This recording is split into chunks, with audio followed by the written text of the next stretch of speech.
G'day everyone, welcome to Pint Party, the podcast that's usually designed to turn a beer and a chat into a tucks right off. I'm John McLeish, and joining me this week is Ricki and Dave. And this isn't really like a normal like Pint Party like episode. In fact, if you've seen it on the podcast feed, you'll notice it doesn't even have an episode title. And that's just because we felt it was important to talk about, or I felt it was important. No, we felt it was important to talk about what's going on, like both in America and in Australia, because what's happening over there is kind of like reawakening some stuff that's going on, or has been going on here for a very long time. So we're not going to talk for a really long time about this. Like, this isn't a particularly long episode, but and quite frankly, like, I mean, for the most part, the big part of that is just because, like, what the fuck do we have to say? You know, because we're two white guys and an Asian guy.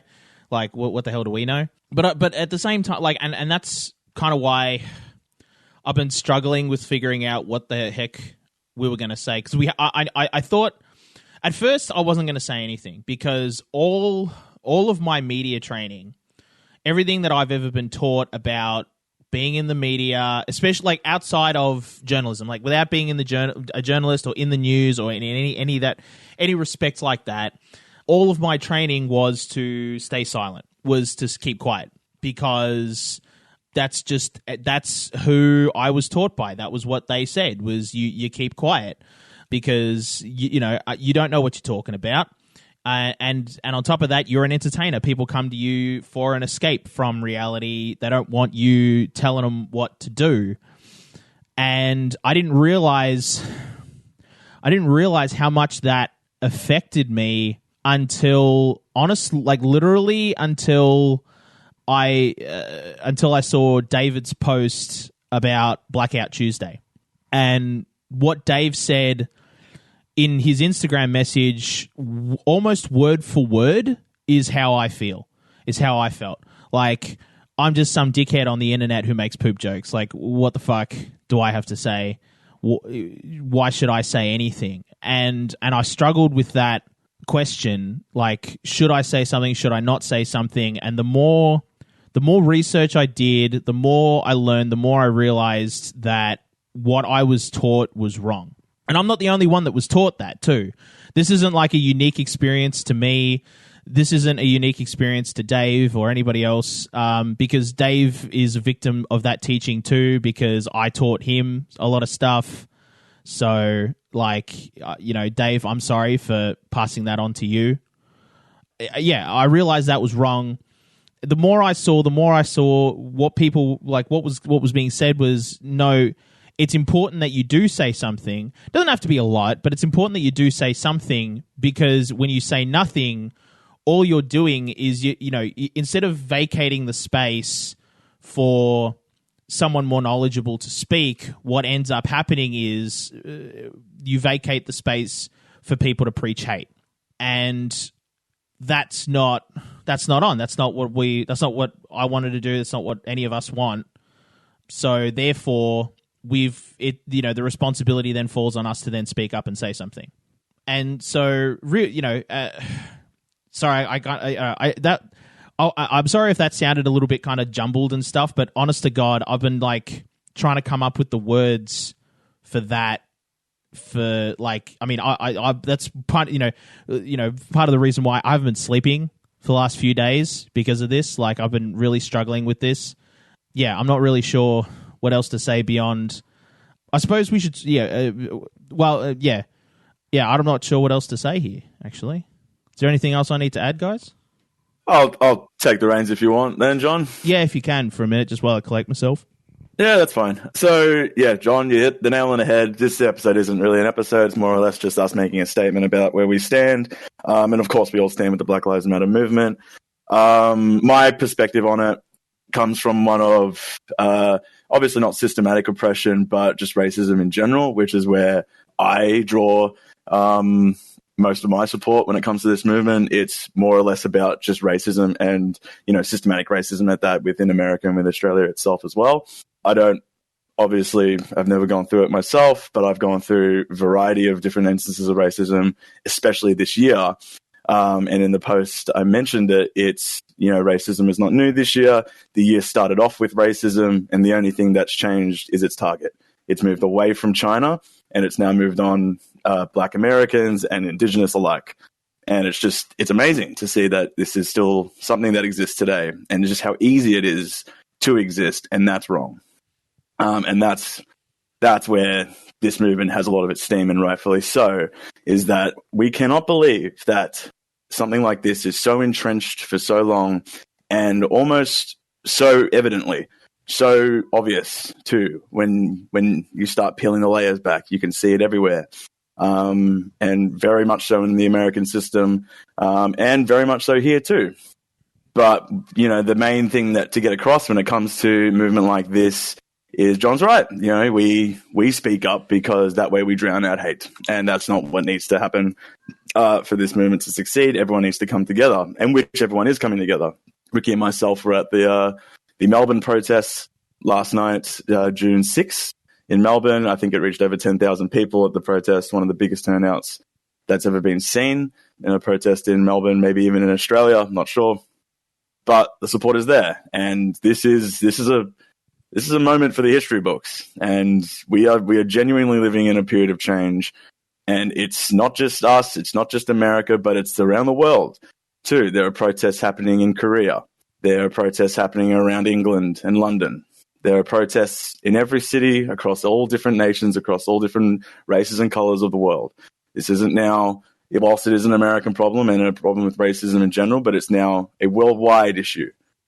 And I think that should show a lot to what this movement truly means. Yeah.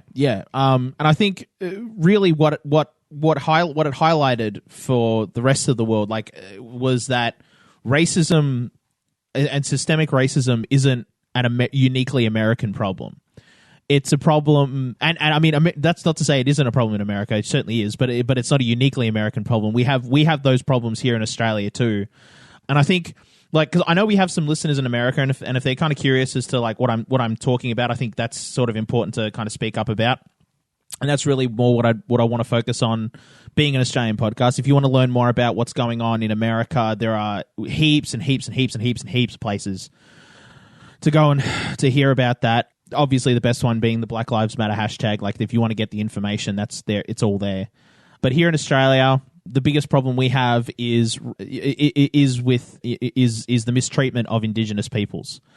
Indigenous people are more likely to be imprisoned, more likely to receive substandard healthcare, more likely to die in prison due to mistreatment.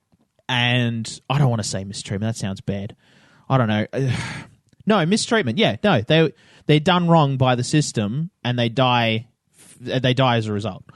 Mistreatment and negligence. Negligence. That was the word I was looking for. Thank you. Yeah. Mistreatment and negligence, willful mistreatment. It's with malice, and I mean, it literally happened. It was highlighted not long after George Floyd was killed that we had someone. It was an Aboriginal person. I don't, out of respect, I don't want to say, I just want to say it's an Aboriginal person who died. I'm not sure. Literally, there was a video of that person, and they were asphyxiated, and the whole time they were saying they couldn't breathe. The exact same fucking thing happened here in Australia. And that's just unbelievable. It shouldn't happen. We are not the United States. It shouldn't be that way.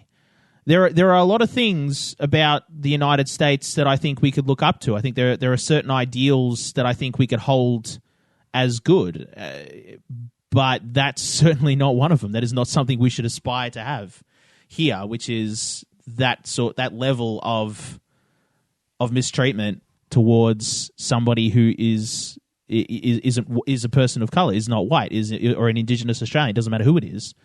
It's not fucking on. It's downright un-Australian. So yeah,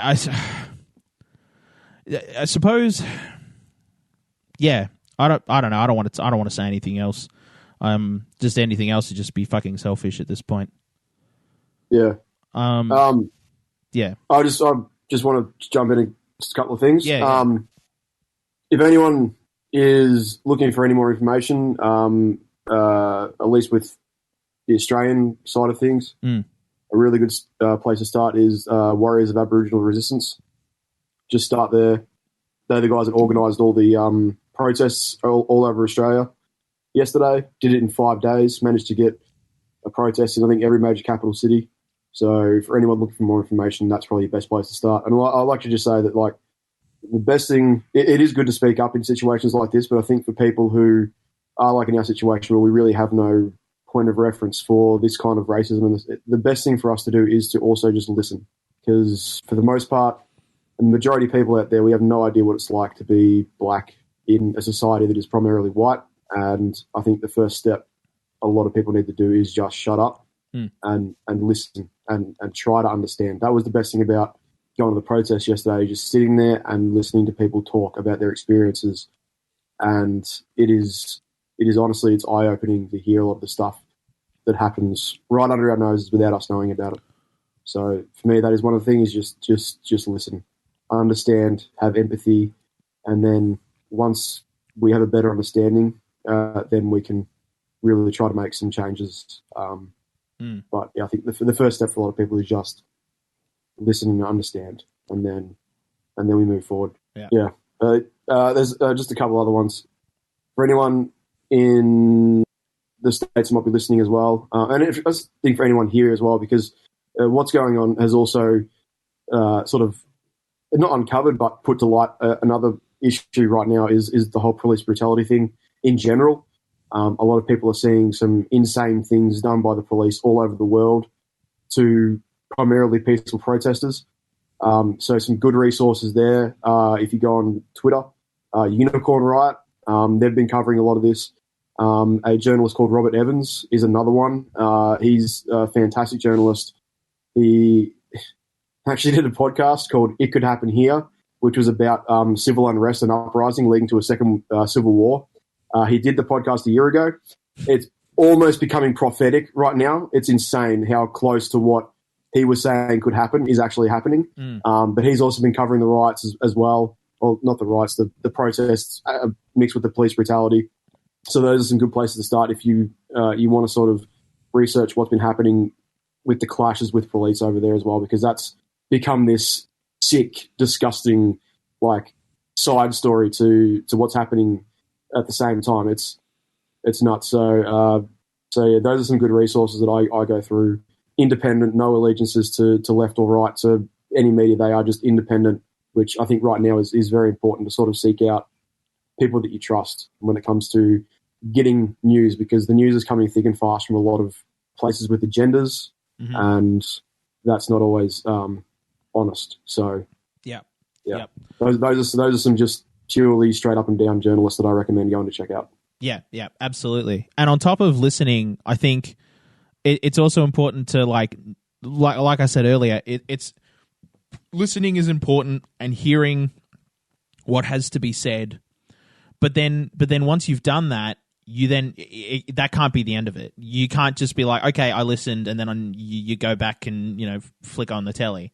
The important thing is to not stay silent. The important thing is to speak up and say, hey, this isn't on, this isn't right. We've got to fix this. We've got to do something about this. And if you see somebody doing something racist, you got to say, hey, oi, that's what are you doing? That's not on. We're not about that. I think that's really the most important. Like that's probably the biggest takeaway that I've seen from all of this is the importance of not staying silent. And so, yeah.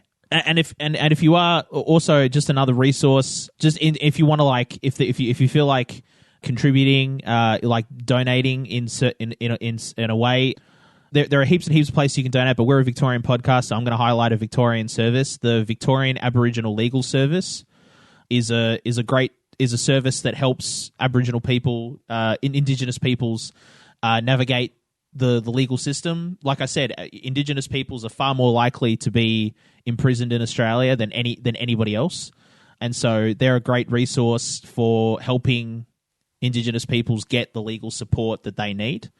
And you can their website is vals.org.au. I'll have it linked I'll have it linked in the episode description, as well as the website that Ricki mentioned as well. What was the name of it again? Sorry, the Warriors of Aboriginal Resistance. Warriors of Aboriginal Warriors of the Aboriginal Resistance. Right. They're Right. acronymed as WAR. Yeah. But yeah, they were the ones that organised everything yesterday. So they're a really good point, a starting point for just sort of looking more into what's going on here in Australia. Yeah, absolutely. Yeah, and I think that pretty much covers it. Thank you very much. Oh, sorry, Dave. Before we go, is there any final thoughts you want to throw in? No, everything's been said. All right, cool. Thank you for, I understand that, there's a lot of this going around, a lot of people saying stuff, and I understand if you skipped over this episode going, it's just like, what the fuck do they know? Because you're not wrong. But if you did listen, thank you. And what we encourage you now to do is to continue to listen. And listen to people who do have something to say, who aren't just, a couple of dickheads making poop jokes on the internet.